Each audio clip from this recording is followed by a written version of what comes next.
કાજલ bulletin ન્યૂઝમાં આપનું સ્વાગત છે। હું છું શહાના સેઠવાલા। વડોદરા હરણી એરપોર્ટ ઉપર ઓટો રિક્ષા ચાલકો સાથે નવા કોન્ટ્રાક્ટરની મનમાનીના આક્ષેપો સામે આવ્યા। દર્શક મિત્રો, વડોદરા હરણી એરપોર્ટ ખાતે છેલ્લા ઘણા વર્ષોથી ઓટો રિક્ષા ચાલકો એરપોર્ટના મુસાફરોને લાવવા લઈ જવાની સેવા આપી રહ્યા છે। આ મામલે આજે રિક્ષા ચાલકોએ મીડિયા સમક્ષ નિવેદન આપતા જણાવ્યું હતું કે હાલમાં નવા કોન્ટ્રાક્ટર દ્વારા રિક્ષા ચાલકો પાસેથી વધારે નાણાંની વસૂલાત, કાયદા મુજબ પ્રવેશ ના આપવો તેમજ અભદ્ર વ્યવહાર કરવામાં આવી રહ્યો છે તેવા રિક્ષા ચાલકો દ્વારા આક્ષેપો કરવામાં આવ્યા હતા।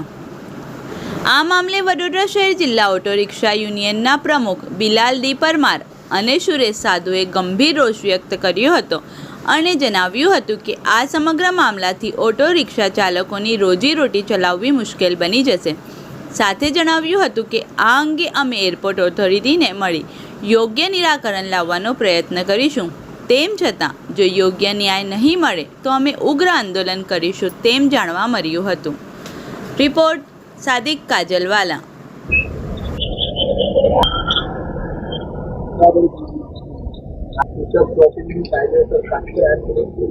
રજૂઆત લઈને અહીંયા ઉભા છો તમે આજે? અમે રજૂઆત એવી લઈને ઉભા છે કે આજે 30-35 વર્ષથી અહીંયા આગળ રિક્ષા ચલાવીએ છીએ, ધંધો કરીએ છીએ અને આજે સવારે અચાનક એકદમ અમને કહેવામાં આવ્યું કે ભાઈ તમારી રિક્ષા આજથી એરપોર્ટમાં નહીં લાગે। તો અમે એ જાણવા માંગીએ છીએ કે એનું કારણ શું છે, કારણ કે અમે ના કોઈ જાતનો મગજમારી કરીએ છીએ, ના કોઈ પેસેન્જરને અમારાથી કોઈ તકલીફ છે, ના ઓથોરિટીને તકલીફ છે। આજે વર્ષોથી એ ધંધો કરીએ છીએ અને કરતા આવ્યા છે અને આનાથી અમારું ગુજરાન ચાલે છે। હવે અમને એકદમ રોકી દીધા, એનું કારણ અમે જાણવા માંગીએ છીએ, બીજું કશું છે નહીં। અને અમને કાઢ્યા છે તો એનું શું રીઝન છે એ અમને જણાવે, બીજું અમારે કંઈક લેવા દેવા છે નહીં એનાથી। अपने एयरपोर्ट ऑथोरिटी वाला काढ़िया છે કે एजेंसी वाला, पार्किंग वाला है? फिलहाल तो अमने पार्किंग वाળાએ રોક્યા છે। એ કહે છે કે ભાઈ તમારે રિક્ષા નહીં લગાવવાની। તમે કોઈને રજૂઆત કરી છે? રજૂઆત કરવાના છે, પણ આજે રવિવાર છે, કાલે અમને એપીડી સાહેબે મળવા બોલાયા છે, એમને જઈને રજૂઆત કરીશું, પછી આગળ શું થાય છે નિર્ણય અમે જોઈએ છે। કમસે કમ 25 વર્ષથી ધંધો કરે છે અને બધા પાસીસ અમારી પાસે છે, વર્ષોથી અમે પાર્કિંગ આપીએ છીએ, ધંધો કરીએ છીએ, પણ આજ સુધી એરપોર્ટને અમારાથી કોઈ તકલીફ નથી। આ નવા આવેલા જે પાર્કિંગના જે કોન્ટ્રાક્ટરો છે અમને હેરાન કરે છે, એટલે મહેરબાની કરીને આનો કોઈ રસ્તો નીકળે અને અમને શાંતિથી એ ધંધો કરવા દે, અમારી એટલી જ ઈચ્છા છે। એને અમારી ઈચ્છા પૂર્ણ કરો એટલી અમારી માંગ છે, બસ। આપનો પરિચય? મારું નામ છે સુરેશ કાંતિલાલ સાધુ। હું એરપોર્ટમાં રિક્ષા ચલાવું છું। કઈને અહીંયા આવ્યા છો તમે? આજ રોજ અમે એરપોર્ટ ઓથોરિટીને મળવા માટે આવ્યા હતા, પણ એરપોર્ટ ઓથોરિટી આજે રવિવારના હોવાના કારણે કોઈ મળ્યું નથી, પણ કોન્ટ્રાક્ટર જે છે એ એની મનમાની ચલાવી રહ્યો છે અને એની મનમાની ચલાવીને આજે રિક્ષા ચાલકોને પિકઅપ અને ડ્રોપિંગ માટે બી પૈસા ઉઘરાણી કરી રહ્યો છે।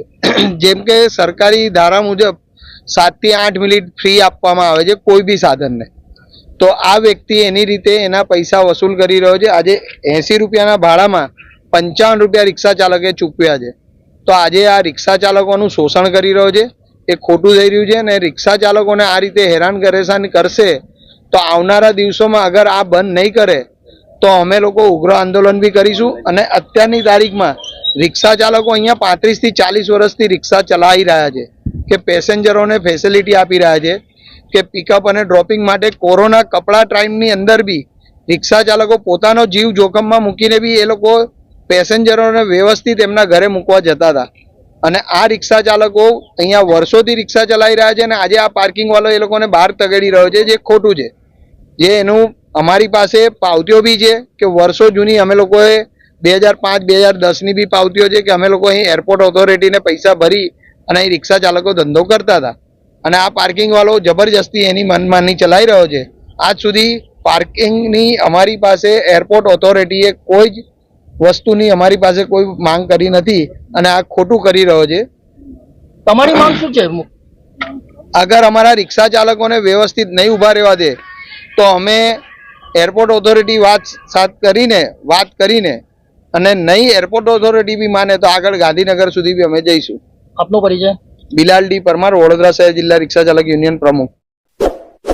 इस वीडियो को लाइक करें, हमारे चैनल को सब्सक्राइब कर बेल आइकन जरूर प्रेस करें